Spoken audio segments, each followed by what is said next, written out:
Трудно себе представить, что в такси можно встретить не обычного пассажира, а именно живую белку. Однако история Петра Панкратова, таксиста из Минска, свидетельствует об обратном. В его машине живет Масик, маленький бельчонок, который стал лучшим другом и постоянным спутником Петра. Эта необычная дружба вызвала огромный интерес и восторг у публики, особенно после того, как Петр начал публиковать фотографии Масика в социальных сетях. Масик спокойно и удобно устраивается на передней панели машины, на сиденье сзади и даже в водительском капюшоне. Видевшие это очевидцы рассказывали, что бельчонок даже залазил в нагрудный карман Петра, стараясь не мешать ему в работе. Петр, встречая своего у подъезда журналистов, поведал историю о своей дружбе с Масиком. Оказывается, бельчонок уже живет у него 2 года.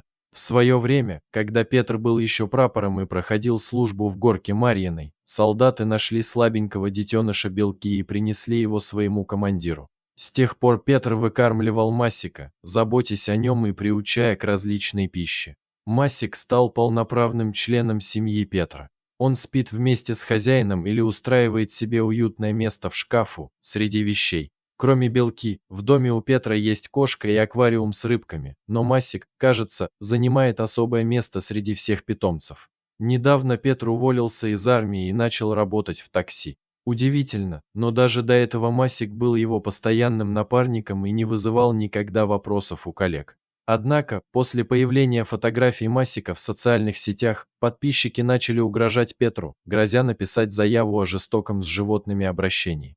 В ответ на это Петр принял ответственные меры и обеспечил Масика всеми необходимыми прививками, оформив для него ветеринарный паспорт для него. Удивительная история Масика в такси вызвала положительные отзывы среди пассажиров. Многие из них оставляют водителю положительные отзывы и даже специально заказывают такси с белочкой. Вначале начальство не одобряло подобную необычность, но так как за время работы Петра с Масиком не возникло никаких проблем или конфликтных ситуаций, работодатель смирился с присутствием необычного пассажира в таксопарке. Подписывайтесь на канал, ставьте лайки, дальше вас ждет еще много увлекательных историй про животных.